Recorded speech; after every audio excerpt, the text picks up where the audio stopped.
Hello and welcome to the lovely Allison today. Allison's here to talk about, mental health. We always kind of talk about mental health anyway, but Allison's specific story that we're going to start off with is the fact that Allison attended the Ariana Grande concert with her two girls in May 2017. Yeah. It's actually just Just past the passed, anniversary. yeah. I realised that last night. So that was where it's nicknamed the Manchester bombing, and that's what it was. So we don't plan to talk about the actual experience within the arena purely out of respect, because there sadly was 22 people lost their lives, plus thousands of people injured. So we're not here to talk about the actual scenario at the time. What we're here to talk about is dealing with the aftermath and, you know, the mental health and whatever. So I suppose it's just over to you now, Alison. Where do you want to start? Do you want to start from getting back to the hotel or further down the line? Or when did you know that there was going to be, I assume, post-traumatic stress disorder? Well, I knew right away that it wasn't something you just brush off, and you know, we had our own kind of issues physically afterwards. Absolutely fine now. We came back up the road the next day. We got the train back up the next day and got back to the house, and the first thing I did was phone the GP practice, and I was like, what do I do? What's the advice? Do I keep things as normal? Do I get them up tomorrow and send them into school? Do I keep them off? Like, what do I do? What's the best advice? And They didn't really know. Well, it's not the kind of everyday normal thing that happens. See, when you went home that night, did you sleep? No. Were you up the whole night then? What age were your girls at that time? They were 11 and 13. And did you know almost instantly that it would have had effect? You know, that it had affected them? The actual event, you know, as we said, we're not going to touch on that, but it was the only way to describe it was every bit as horrific as you can imagine it would be. And when we got back to our hotel, we had booked a hotel quite near the arena. So great, because we got back to our hotel that night. Some people didn't, but all night the sirens outside the hotel, because it was so close to the arena, so we didn't really get a break from it that night, which I don't think I would have anyway. But so the girls never slept, and then we went down. The hotel staff were fantastic, and they kept coming up and checking on us. And then that morning we went down and we just sat in the reception until it was time to go and get the train. And the taxi couldn't even come to the hotel, but one of the hotel employees walked us to where the taxi could come and pick us up. And then we got back and got back to the house. Mum and Dad picked us up from the train station. I was texting them because I'm from Ayrshire, so we had gone up to Glasgow Central from Manchester and then had to get the train down. And I'm texting them saying, just keep it normal. Don't focus on what happened. Ask them about the concert. Because I didn't know what else to do. Your family must have been extremely worried about you. I'd phoned my brother like middle of the night, early hours in the morning, because I knew the first thing my mum and dad would have done was just get up in the morning, come down, shove the telly on while they're waiting for the kettle to boil, and I didn't want them seeing it. So he went down and come up like at 7 o'clock in the morning, 8 o'clock, whatever time before they got up. But they were really concerned. So we got back to the house, and then I was like, right, we're okay, because we just, like, you have that we're okay, because we were okay, you know, thank God we're okay. And then there's the guilt that comes with that. I've read about that. And then phoned the GP, what do I do? And they're like, absolutely no idea what to do. If they were like, if they want to get up and go into school tomorrow, let them do that. If they don't, like, honestly don't know. So we just kind of like used the whole, like, we're so lucky because we're okay, we're so lucky, we're okay. Just kept repeating that over and over and over again, and just tried to get on with life. And then, so that was me. So I would have said we kind of kept going, but like on some like high adrenaline, like stressed out state. Went on holiday in the summer and we used to do big family holidays, so like me, my girls, my brother, my mum and dad, in a minibus on the way back to Barcelona airport. The minibus broke down on the side of the motorway and couldn't get fixed, and they were trying to send another one. We thought we were going to miss our flight, all this kind of thing, and I absolutely lost it. Like, it was just one thing too much. Started, like, my mum said to me something about, what's going to happen if we don't get this flight? And I'm like, I don't know, it's going to happen. And then, so that was the kind of first sign. I thought, well, that's not me, that's not my personality. I'm usually quite calm in a crisis. And then by the schools went back in the August, and by the September my eldest daughter started having big issues. Major anxiety, panic attacks, not eating. And then that was like September, kind of fire fought a bit back and forward until really May 2018, the first year anniversary, and then she had a breakdown. So at that point she was 14, and from 14 till just before her 17th birthday she was very, very unwell mentally. And was she able to identify that it was because of that, or did that... So she'd had quite a lot of losses. So her dad and I had separated in 2014, and I'm not going to get into that, but the girls and I had to move out of our family home quite quickly, and we were in rented accommodation for a couple of years until we bought our house in August 2016. So she'd had that, and then Manchester, and then part of the, I don't know why I'm laughing at this, but it's part of like the whole kind of recovery. I'd been told we don't have pets. If you get a pet, no, it's really good for the girls if you had a pet, because it's nurturing and, you know. Pet therapy. Yeah. So anyway, a woman that I work with, I couldn't get a dog because due to my work too much. So a woman I work with used to volunteer for cats protection. So the next thing, she sends me a picture of these 2 wee kittens, you know, the story abandoned, blah blah blah. So we get these 2 kittens, and then we were invited down to Manchester for the first year anniversary, which we went to, and I'm so glad we did. Came back up and one of the cats died 2 days later.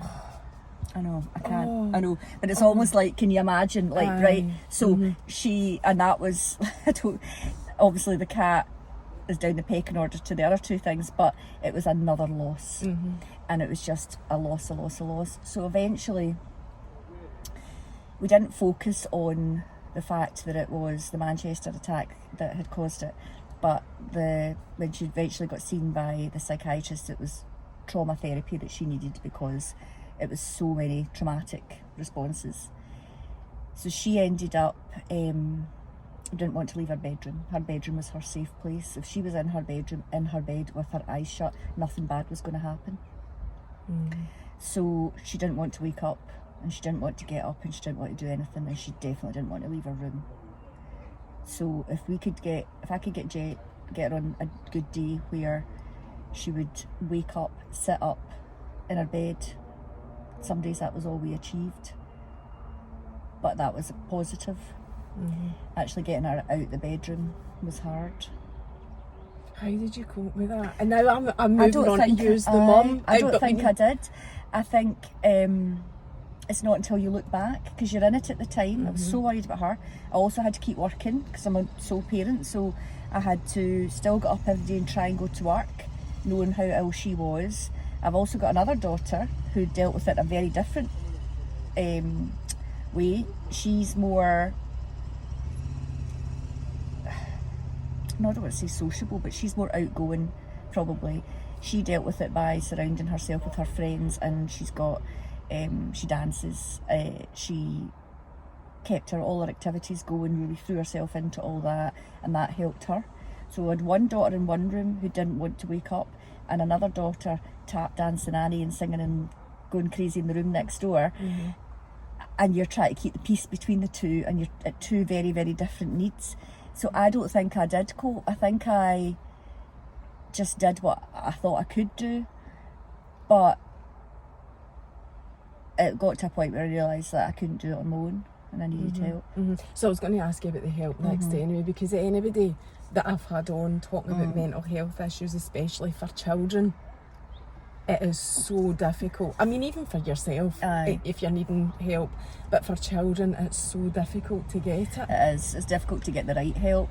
So we had been referred to CAMS, the Child and Adolescent Mental Health Service, by the GP, but we knew the waiting list was like really, really long. I did look into some private therapy, but I wasn't sure what the right one was, and it's like, you know, choosing incorrect therapy can be detrimental. So I wanted to make sure you get the right thing.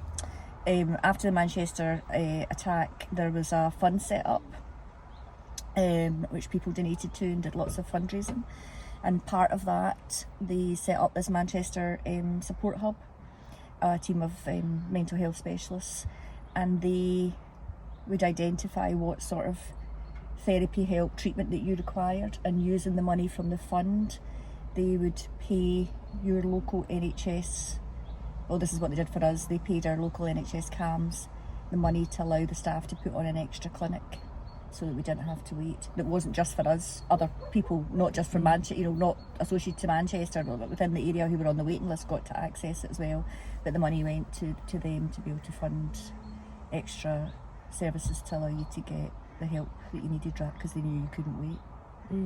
So what then was the treatment? So she got seen by a psychiatrist, a child psychiatrist, and she also had a therapist who she met with weekly, sometimes more than once a week.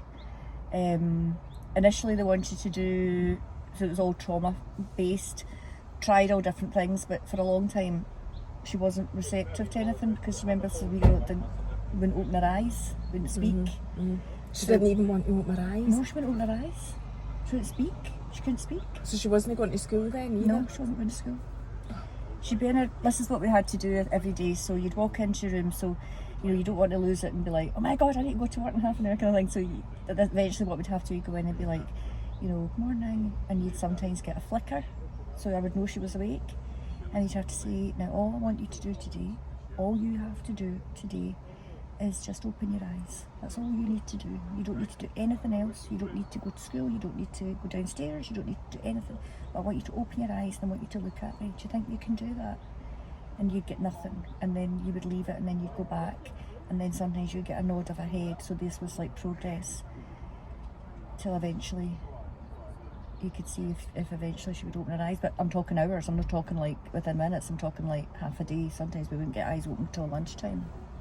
Were you at home or were you at your work? I was at work. It was part-time, so I was in work 3 days, home like 2 days during the week, and then I eventually had to go off work to be at home with her. How did you know how to support that?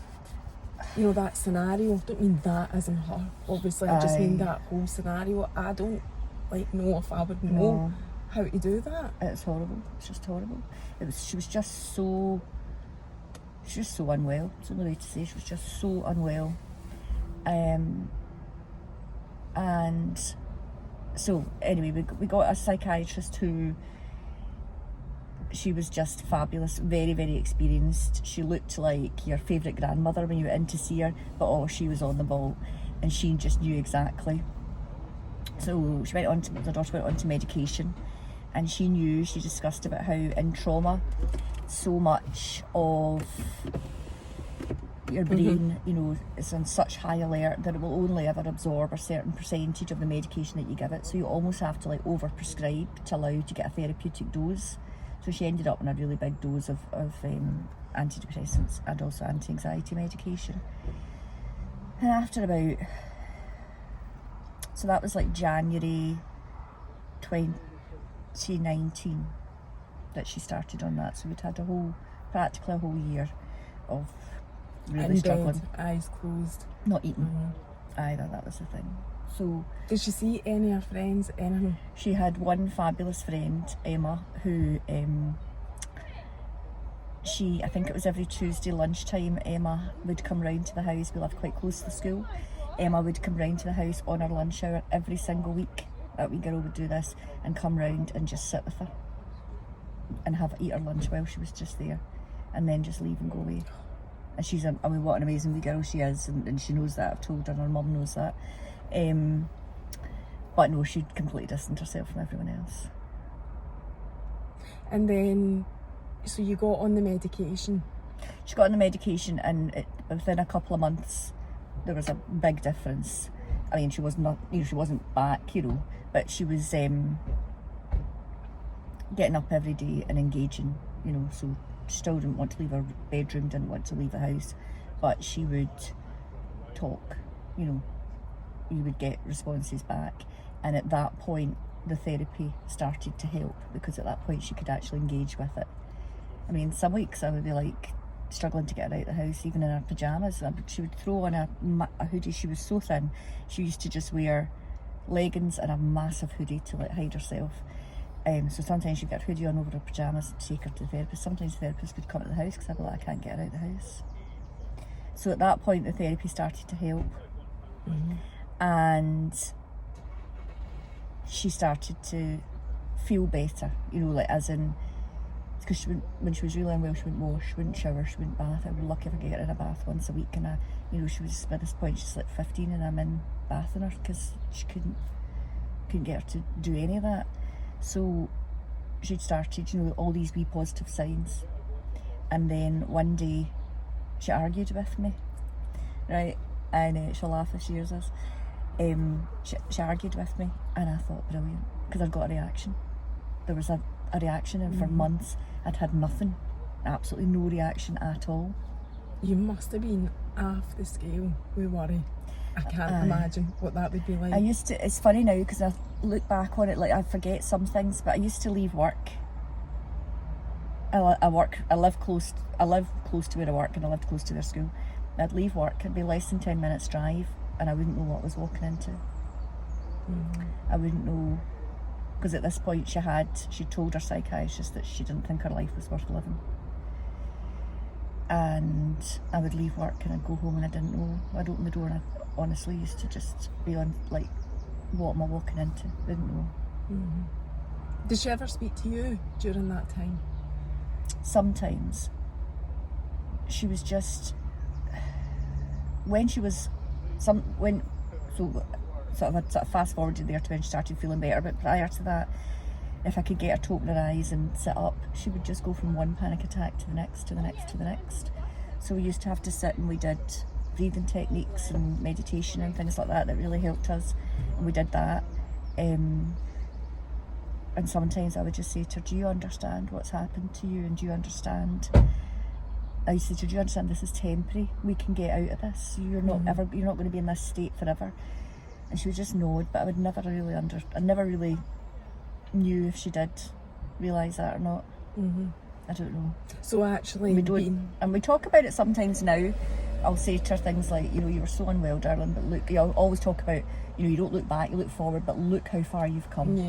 Or something will something will happen, something, but she's nearly 20 now, and something will happen, teenage drama, and I'll be like, oh, that's not going to bother you, look what you've been through.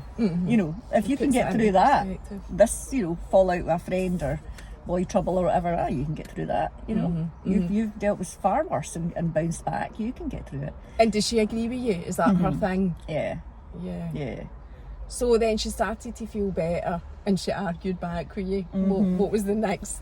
I was just that happy that I'd got a reaction, and then she started saying, I don't think I'm going to go to therapy anymore, because so they were trying to get her to go out the house, right? So she would have, within a week, it would be like, we had a shop really close to us,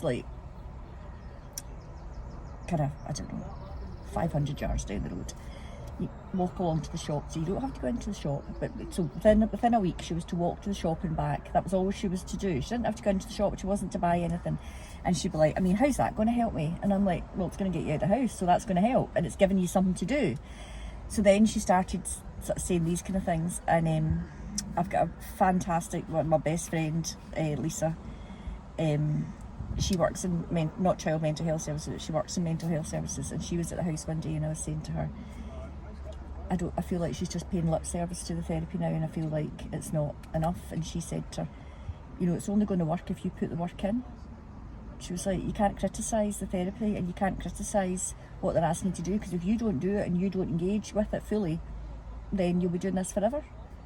And I think that kind of clicked as well with her, because then after that she was a bit kind of like, oh right, it's not all, you know, because she'd gone from being so unwell and being sort of, you know, let's look after you, wrap you up, you bubble wrap her, not let her do anything, to then suddenly like, all right, I've actually got to take a bit of responsibility for this as well. So yeah. And was that a wee bit of a wake up moment for her when? So there was that definitely, and then about a month after that, my dad passed away. So and I was really close to my dad. The girl was really, really close to their grandpa. He was a good dad and a fantastic grandpa. You know, would never forget anything. Was so good to them. You know, and I'm so thankful to talk about the holidays and having the breakdown on the side of the motorway and things like that. But I'm so glad they had that, because they've got those memories. So my dad passed away quite suddenly, within a couple of weeks of being unwell. And she told the psychiatrist that she thought, I need to get better because I can't put my mum through anymore. And she said, and so I used to go along to the consultations. I would wait in the waiting room, Jen would go in herself, and then I would get called in, and then they would discuss, like, because obviously she would say things, she would always tell me how she was feeling, I think probably to save my feelings, but she would speak very, very openly with her psychiatrist, and she'd said, you know, she wants to get better because she thinks you've been through enough. That's amazing. She's obviously an amazing lassie, which is a credit to you. But, you know, she's been through so much. Sometimes you forget. And even my youngest daughter, you know, they've got a good relationship. They're very close. The three of us are close, but the girls are close. But they're very different, and they do sometimes wind each other up, you know. But then even she'll say, oh, she was so, she'll say, oh, she was just so unwell. She really, really was. She was so unwell. It gives them both a real understanding of mental health at a very young age. I mean, I'm not trying to be, everything's so wonderful, but I'm just saying it does make such a difference. And I think also, like, so she doesn't live where we live anymore. She lives in Edinburgh. She went to Edinburgh for university. And she actually works through there now as well, so she doesn't come back in the summer, because she wanted to reinvent herself. Because when she did go back to school, she had people saying things like, did you leave and come back? And she was like, no. Or she was like, oh, there's Jen, she was at Manchester. She wanted to just be herself and not have to everybody knowing the backstory and, you know, that kind of thing. Because before she didn't go to school. She was off school for a long time. But prior to that, when she was been trying to go to school, she wouldn't always make it through a day. And people, you know, kids pick up on that kind of thing, don't they? So she is herself now, and she chooses, I'll say to her, I have asked her, like, her new friends and things like that, do they know anything? She's like, nah, don't tell them. They don't need to know. So I think she quite likes that. Just leaving it in the past, but not acting as if it never happened, but just not having to say to everybody, oh, by the way. No, I get that. So how does she go back to school? So because that's like 3 years at that age, and now she's at university, so it just shows you how resilient she is. Well, you've got to find the right person that you speak to at the school. And I had done the right thing for a long time. I'd spoken to guidance teachers, deputy heads, that kind of thing, and I wasn't getting anywhere. Was social work involved, Alice? No. How did you manage for that not to happen? Because social work, usually if a child isn't attending I think school, because she was already with the mental health services. Right. Oh, okay. Right. So they knew. Because the school were fully informed. They knew everything that was happening. So I'd get her into school sometimes. Sometimes I couldn't. Some days she'd get up and dressed. This would be like over like early 2018 kind of thing. Up and dressed, and I'd drop her at school. I mean, you can see the school from my front door, right? But I'd drop her at school, and then she would be like, I can't go in, and she would have a panic attack and she would break down. Sometimes I would get her in, And the agreement at that point was she wouldn't go into classes. She was in a kind of office in the admin corridor, and the work came to her rather than her having to go to the work. So then they called this meeting. They wanted a meeting at the school, and her therapist came to it. And they started the meeting by talking about how, you know, Jen's in this office and this is the agreement, you know, the work's coming to her. But every time we walk past, she's on her phone. And I'm like, I'm sitting there, right, going, so like, my child doesn't think her life's worth living. I'm doing everything I can to try and get her in here, and you've called me into a meeting to talk about the fact that she's on her phone. And her therapist was there, and her therapist was like, she'll either be texting me or her mum if she's on the phone. I'm like, she's not on social media, because she'd taken herself off of everything. She's not on social media. She's not playing games, because she never did. I doubt she's reading the news. You can kind of work this out for yourself. So I kind of left that meeting really kind of disheartened. Next day. What year was she in at that point? Third into year. Fourth. Right. So a really important year as well. So phoned the next day, and there was a woman from the office who used to help me some days when I couldn't get her into school, and she would sometimes come out to the car and try and help and all the rest of it. And I phoned one day and I said to her, I need to speak to the head teacher. I was like, because where do I go from here? Like, I need help, where do I go from here? So she got me an appointment with the head teacher. She's no longer the head teacher at that school, but she's now my friend. Tracy, she's just amazing. She, you know, somebody like at birth, if you could just like give them their job title, she was just born for that job. And oh my goodness, a massive school, like 1,400 kids, but she made you feel like she knew your child was the most important to her. And it wasn't just me that says this. Every single person that I know that had any contact with her said, oh, she knew your child inside out. So she was like, right, absolutely no problem at all. Brought me in, talked through everything, wanted to know what kind of therapy she was doing, what helped with therapy. And every day Jen would go in, and she'd go into her office and she'd sit there. Or if she would manage to get into a class but then wasn't feeling well or had a panic attack, she'd get taken to Tracy's office, and Tracy would sit with her, and Tracy would do the therapy with her. Tracy would text me and say, this is what's happened, what should I be telling her, tell me the things to say to her. You know, she knew also the kind of, like, so from academic wise, she knew the sort of things that she was likely to want to do after school or, you know, through school. And she had said, right, so for fourth year, she was like, I need her to sit 2 Nat 5s, art and English. And if she can sit these and pass, then that allows me, I can justify putting her into the higher choices that she wants. So she did do her art and English, and she did pass them very well. And then did her hires, because COVID hit in 2020, and it was a godsend to us. So many people have said that, I know, and I have to say I have got the things, there's loads of things that I like about it as well, you know, there's loads of good things came from it for me personally, but so many people have said that. Like my youngest daughter, like, not so much for her, because she loves school. She's just finishing school this year. She loves school, she loves learning, she loves the school environment, so she missed it. But for my eldest daughter, godsend, because then everyone was learning at home, and everyone was doing their exams at home, and everyone was engaging with school the way that she had been engaging with it. So for 5th year, she did a reduced timetable, and then 6th year, when she went back in for 6th year, school was back in COVID wise, but it was part-time, and she did 2 advanced hires. Oh gosh, now I can't remember. Advanced hire art, advanced hire English.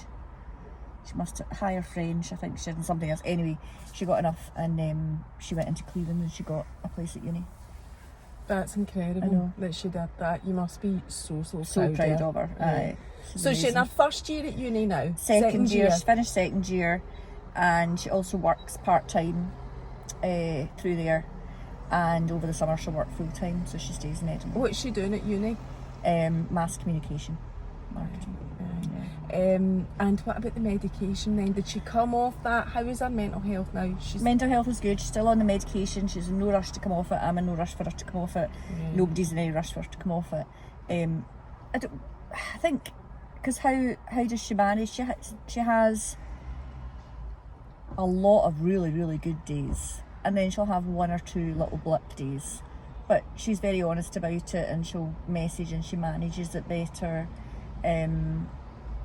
Whereas even a couple of years ago, she'd had like a day or two that was down. You know, we all have off days, and a day or two that was down, it would take her a lot to build herself back up.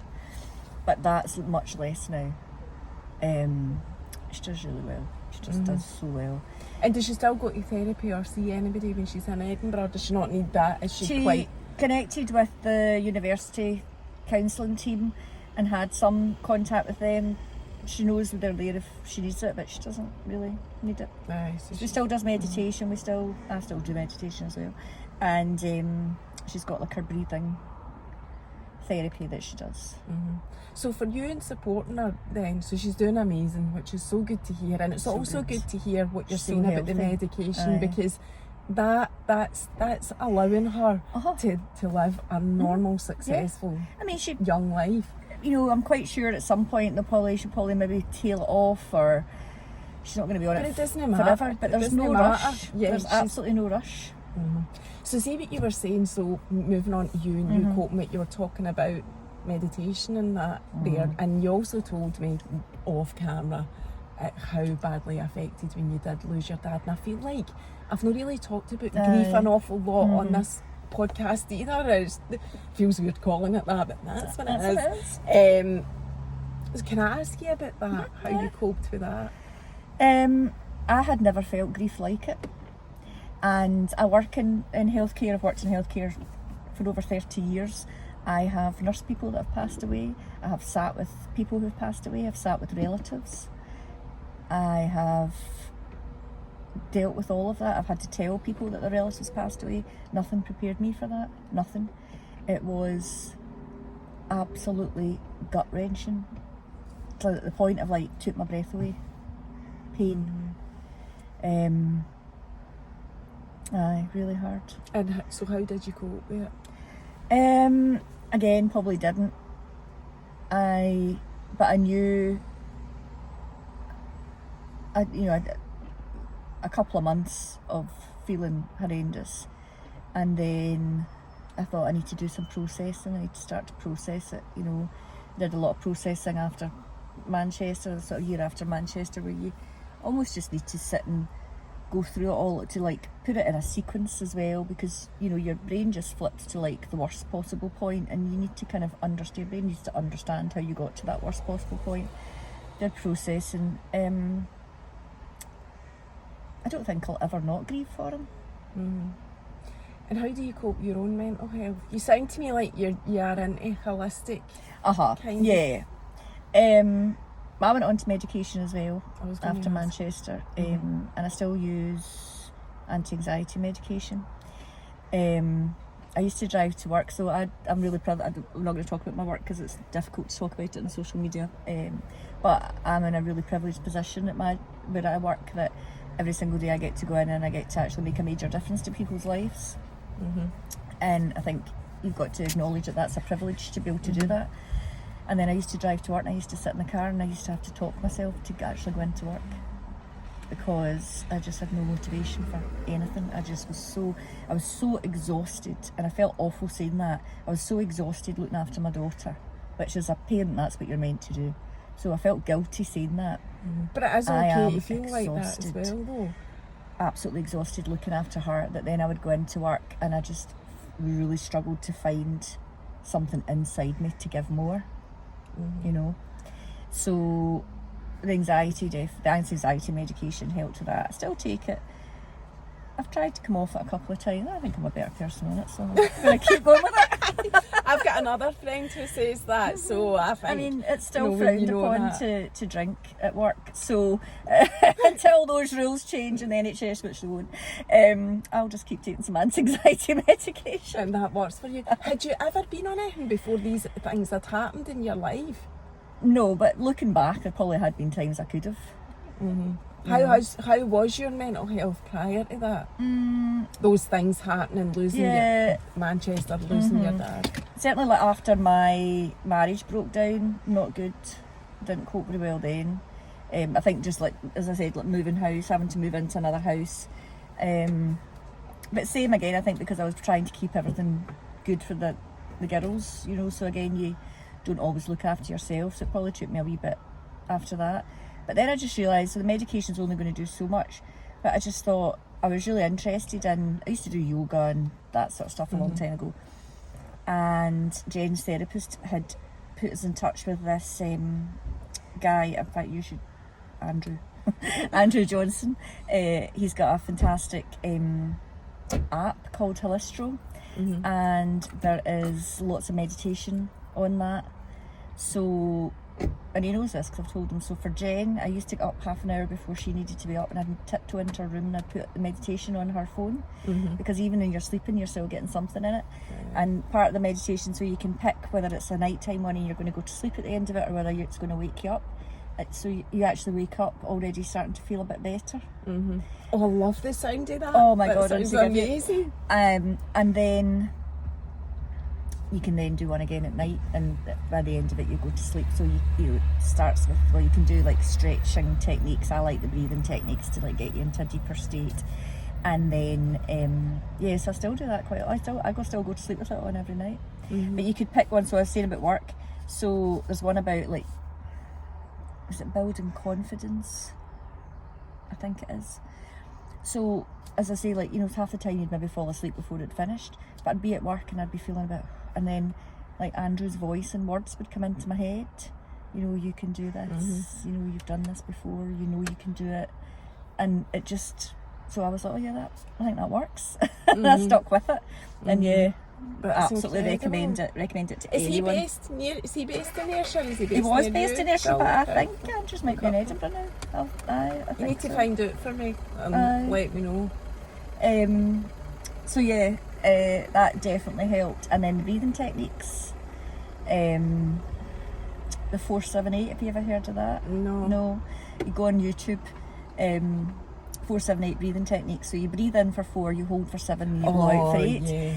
But when you blow out, so you're breathing in, big sharp inhale, you know, not just but big sharp inhale for 4, hold for the 7, and then when you breathe out, you've actually got to make, like, I'm not going to do it on here, like a noise, you know, because you're blowing it out at such a rate, and you keep blowing for that 8, and you don't think you've got anything left, but you keep blowing, and then you do it. So you do it for a minute, keep going, and at the end of it, you're like, oh, I feel great. So much better. Oh, there's my so God. much It brings you from like here down to about here, you know what I mean, like on the scale. So if you're in a like really feeling, so when my daughter was in her panic attacks or really feeling like she was out of control, it would just bring it down enough so that she had control. There's so much research being done on breathing, it's incredible. Oh, so good. If you get into it and understand what you're doing, it's amazing. Well, that one, the 478, apparently if you do it, like keep practicing it, like literally you can knock yourself to sleep at night by doing a few of them, and then the next thing you know, you're going. Do you ever try anything like CBT or any of that sort of stuff? Has it always been breath work? I did try a bit of that. So going back to that, so with the Manchester Fund, I also got put forward for therapy, really to like process it myself, but also to help me help my daughter. And I did it, and it was brilliant. I did 6 weeks, and then the reason I stopped it was because I just physically did not have the time to go. And because if I was going to go to that, I had to get someone to come and sit in the house for my daughter, and it was really difficult to do that. See, getting that, I think there'll be people out there, I know people have asked me in the past about what support there is for parents getting children through mental health, anxiety, especially children with anxiety seems to be quite common. And I know you were helped by the Manchester Fund. What else do you know? You might not even know. What else is out there, Alison, where adults could coach themselves on how to... I know, I honestly don't know. We had, so there was the fund, but then also they started a group therapy. So that would have been October 2017. The first time we went to that, walking in, So at this point, by the way, none of us had spoken to anyone else who'd been there at Manchester. Mm-hmm. Did So, you? No. Aye, through Well, this tell us therapy your group. story. So Aye. I walked in, you didn't know anyone, didn't know what it was going to be like. They'd reached out, we're getting lots of emails, lots of contact, and I was like, okay, I'll go along and see what it's like, and walked in, and at that point, so there was a couple of like older girls, like late teenage, who'd been there, and then the rest of us were mums who'd been there with their daughters. Which you said it was fully that, just mums and daughters. Mums and wee girls, mums and wee girls everywhere. And we sat down, and it was like, and the first thing, like the therapists, we're still in contact, although we don't do therapy group anymore, but they said, so like just introduce yourself, just talk about like who you are and who you were in at Manchester with, and like what you've done since then. And we all kind of sat, and then they were like, and I mean, have you spoken to anyone else? And we were like, this is the first time I've even put eyes on someone since I walked out that arena that was there, that way. And loads of us kept in contact still. We used to go along to that every second month, so that helped, because you could go and like get help for yourself, but then through them you would talk about like our children. And then they did family support days as well. We went to 3 of them, I think. Family support days where the team came up and we all went along and did some work, so the kids got to meet other kids as well and speak to them, so that was good. It always, that feeling of not being alone, it doesn't matter what it is that's huge happened, it's massive to find your people, and that's your people in that scenario where you can talk about But it's also because, as I say, we don't talk about the event, but we don't need to talk about the event to each other, because we know that each other went through that. You know what I mean? Like, so when we're talking about how we're feeling, you've got a different understanding because you went through it as well. So you don't have to explain to someone, so this, I'm feeling this because, or you just you're all there in a situation of knowing we all feel like this because we all know, and you don't actually need to talk about it. But I think what you probably did talk about is your experiences thereafter, like after it, how it affected. Oh, absolutely. And also like how we were all dealing with it, and how we were dealing with our kids and how they were feeling, and it was a huge support.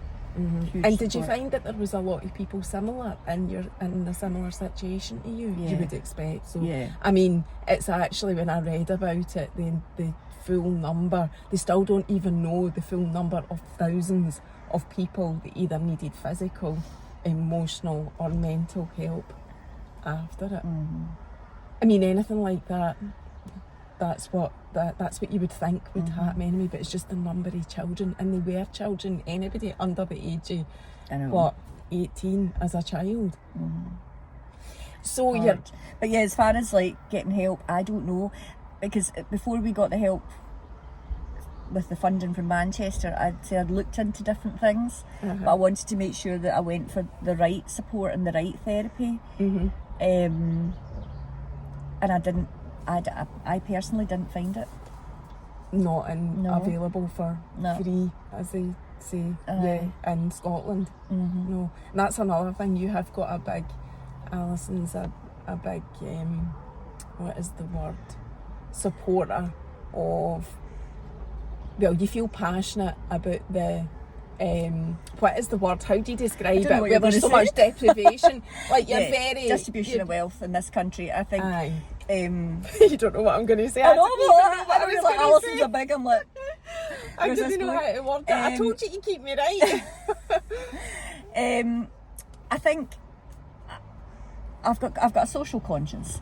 I've always had a social conscience, and I think I don't like that I'm alright Jack attitude, where people don't look outside their own 4 walls or their own life. And I think even if you've got nothing, you've got something to give. I think everyone's got something to give, and I think if you're doing well, then look to the person next to you who's not doing so well and try and help them or give them advice, support, anything that you can. to just make the world a better place, and the society a fairer place. You have got a wee bit of a bee in your bonnet about 1 in 4 children in Scotland living.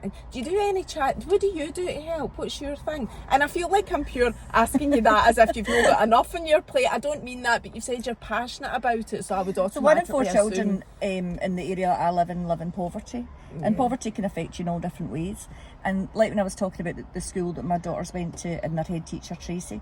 So Tracy used to set up a breakfast club. So she used to have kids coming in the morning. They could go along to PE and shower. They could be given a fresh uniform to put on. They then would get things to make their breakfast. And then by the time everybody else comes in, these kids are washed, fed and look like every other child. So they have a feeling of belonging and a feeling of inclusion. And you can spend a lot of time questioning why they come out the house like that, but that's not the issue. That's a different issue. Mm-hmm. The issue is these kids are coming out the house like that. So what can you do to help them? So there's a little supermarket quite near where the school is.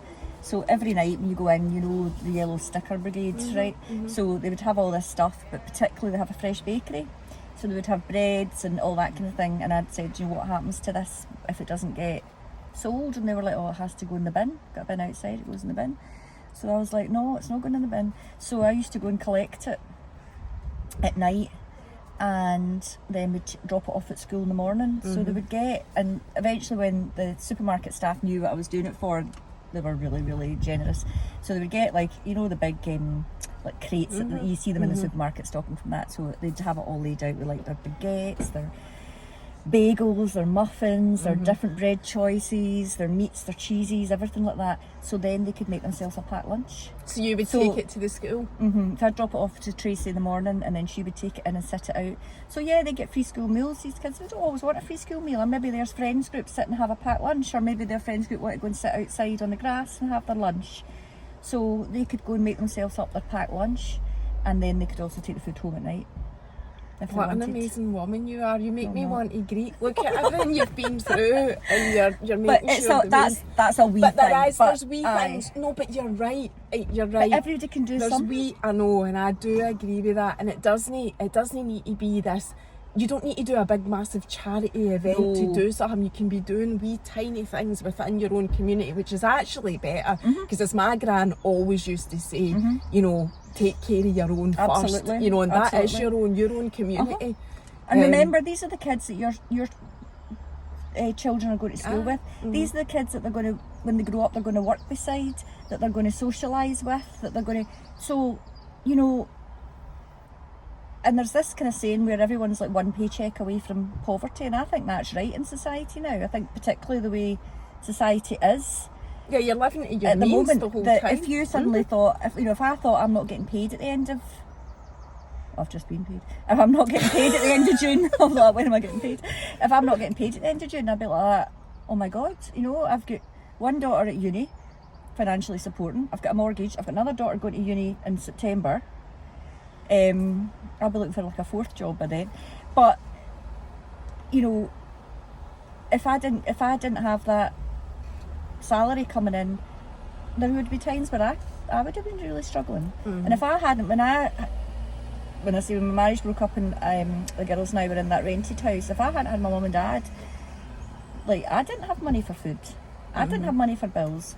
My brother sat and helped me, and everybody was round the house, like, what can we do to help, and what about the girls, and can we do this, can we do that? And my brother was like, right, what can I do to help? And he's like really financially astute, and I just, all the like the council tax and the bills that had all come in, I just pushed them towards him, and I said, I haven't got the mind, like, I haven't got the headspace for that just now, sort that out for me. And he paid like my first 6 months rent. The next thing I was getting pings through saying, like, you've got a TV licence, you've got your such and such set up. Mum and Dad were putting food in my fridge. So, and not everybody's got that support network. You know, I was really lucky that I do. And I'm one of these people, like, one of my friends says, like, I literally know everyone. And I don't know everyone, but I know a lot of people, but my circle's very small. You know, the circle that I reach out to is small, and that's important to me. But yeah, I do know a lot of people. But I didn't know, but I wouldn't have reached out to any of them and said, by the way, I've got no food in my fridge, can you come round and drop off some food, or can you do this, can you do that?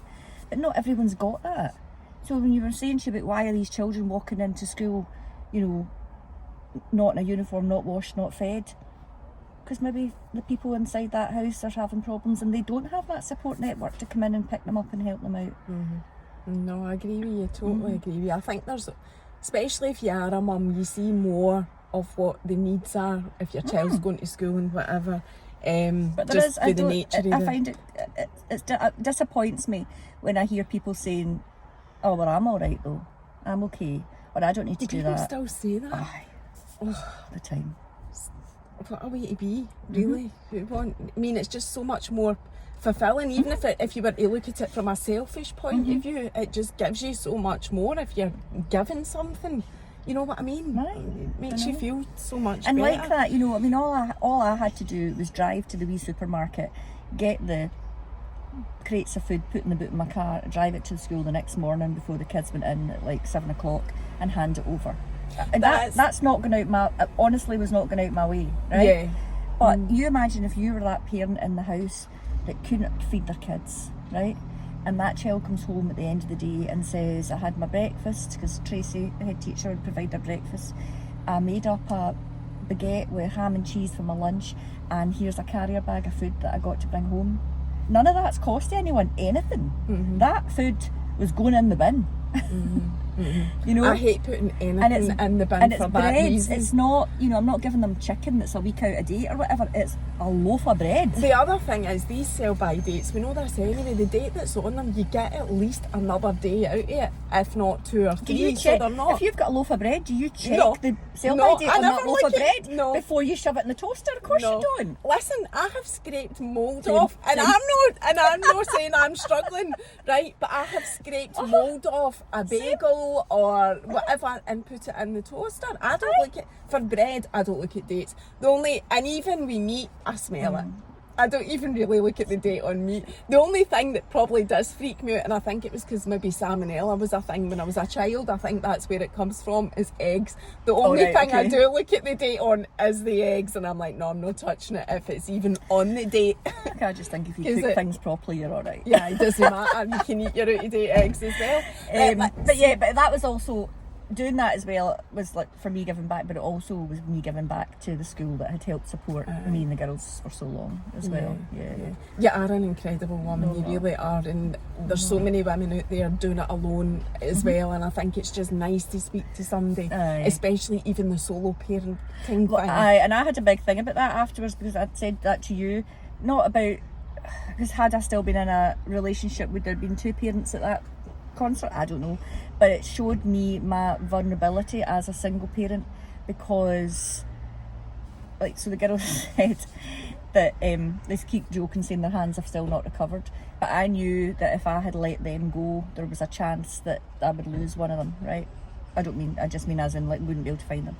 So I made them, so they were one either side of me, and I made them put like their hand on mine like this, and then I put, so that they had their hand one either side, and then I put my hand on top, and that's how I kept us until we got into that hotel room. So you were walking like the 3 years up. But they said that literally I had squeezed their hands to death because I would not let them go. But it was also just because I didn't have that other adult to say, right, you take her, I've got her, right? You know, it was there was only me, and that was something I had to work through, about the fact that, because you go through a lot of what ifs, and I was like, what would have happened, you know? And it showed that I was there myself, and then eventually I just thought, but I was there myself, and we did do it. That's it. So so now you know that you can. Well, you must have known before then, but I suppose that incident highlighted that you can do it yourself. Yeah. Absolutely. Before we go, I've not asked you about your other daughter who coped so well and whatever. She did. She coped in her own way. She did. She coped in her own way. It was funny because at the anniversary initially we used to do something each year. We went back down to Manchester for the first year, and then the second year we went to the garden centre, and we've got a bee friendly garden now at part of our garden, and that's like our little Manchester garden, and so we did something. And then, you know, this year we couldn't all be together because my eldest daughter was working, my youngest daughter went and spent time with her friends, went out for dinner and things like that. And I'd said to her that night, you know, did you think about it? And she was like, yeah, of course I did. So she coped differently. She kept herself busy, surrounded herself with her friends, but she also slept in my bed every night for about a year. She'd climb into my bed at some point every night. And it was like, she didn't want to talk about it. She didn't want to talk about her feelings. She did come to the family support groups, apart from the last one. We've got family support day. And then she was like, is it an option to not go? And I was like, yeah, it's an option to not go. Because that was her. So she's doing really well. She is driving me around the twists, because I explained to Mary, she was at Harry Styles in Edinburgh last night. We live in Ayrshire. This is more life. I had to get one of our pals' dads picked them up. She didn't get home till 1 o'clock this morning. And then we were up, that's why I look like this, left the house at 7:30, dropped them at Perth train station, and they're away in the train into Dundee to go to the BBC One Big Weekender. So she's finished school. This isn't going out till Wednesday, so you can say the now that you've got. I'm going tomorrow night.